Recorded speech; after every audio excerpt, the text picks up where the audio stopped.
Hello everyone, yes I'm back again.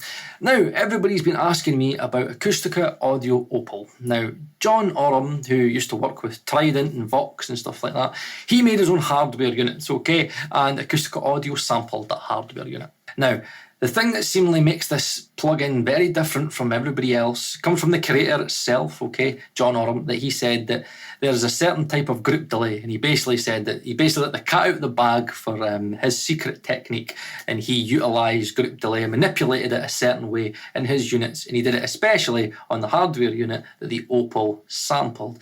So this is going to be really, really easy. Drum kit, right, versus the Amek EQ, two kind of parametric EQs, the curves matched, like the cuts are actually matched to perfection, okay? Lows and highs a little bit different, but let's see it. ACUSTICA Opal, group delay. Does it actually have a sound? Can I hear it? Can you hear it? And is it actually a thing?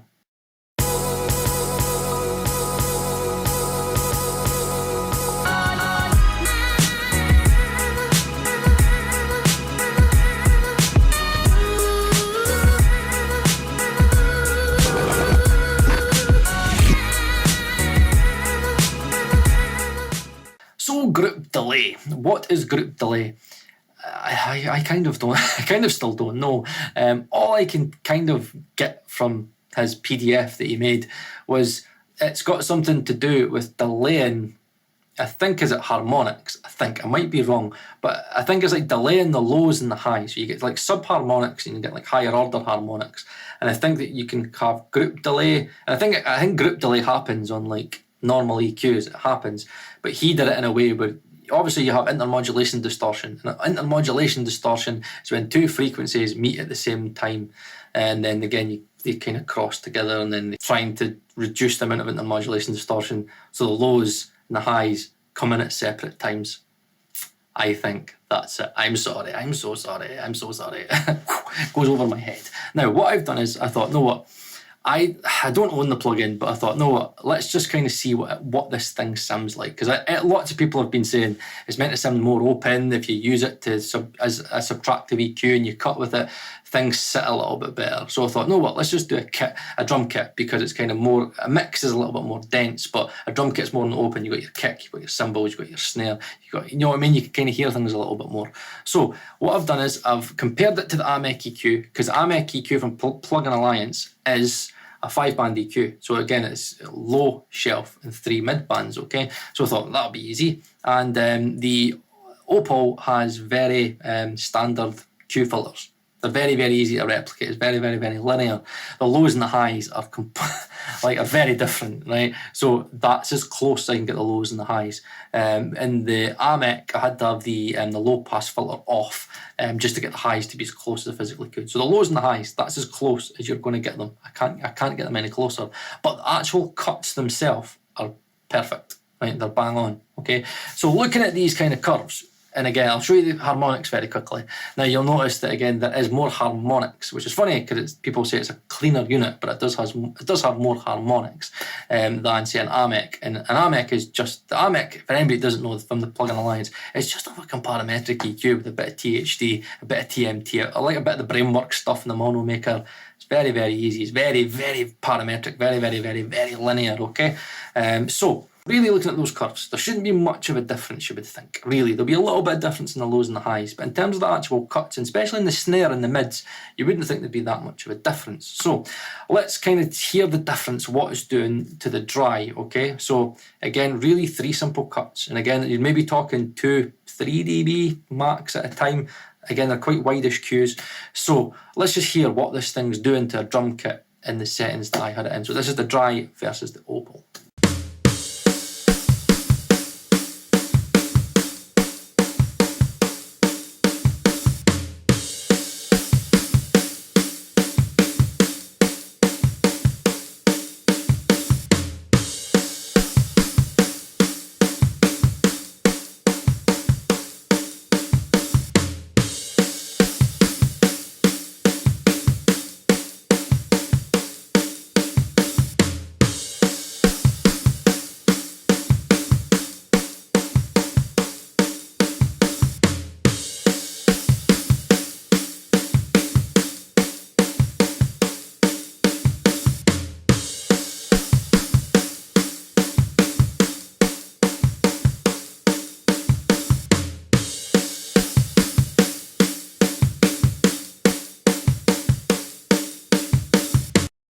Right, okay, so that's that. Okay, so how about now we put in the Amek EQ? Okay, so again, as you can see, the curves are as close as you're going to get them. Okay, as close as I'm going to get them.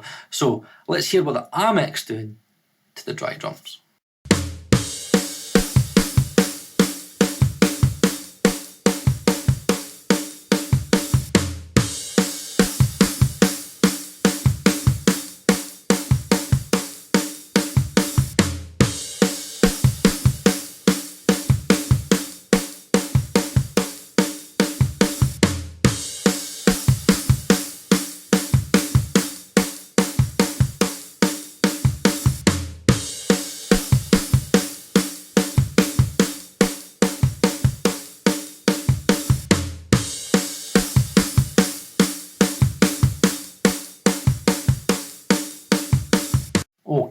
Okay, so definite differences there.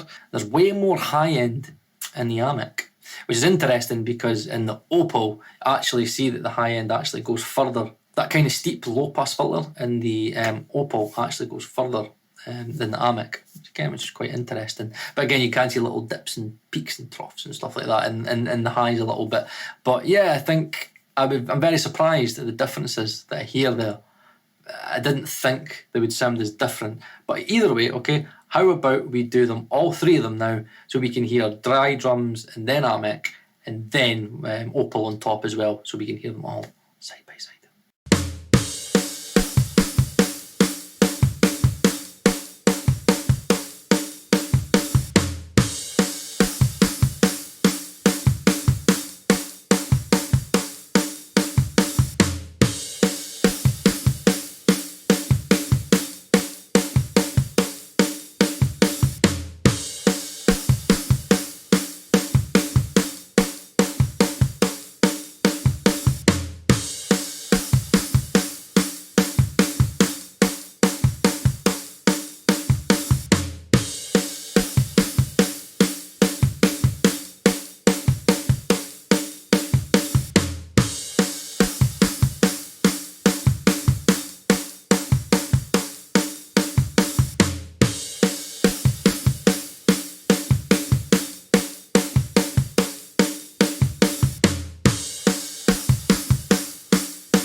Okay, so as a Mixing Wednesday first, I'm not going to give you an opinion because I don't really understand group delay. So what I want you audio geeks to do for me, I feel like He-Man. Audio geeks assemble. I want you to get in that audio geekness brain of yours.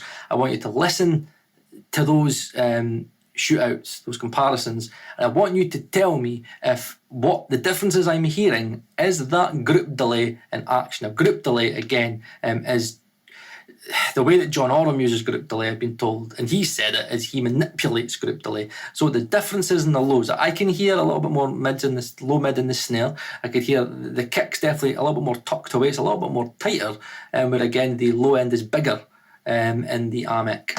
And there's way more highs in the Amek, and highs are a little bit kind of dampened in the Opal. Does the Opal sound more kind of open and natural?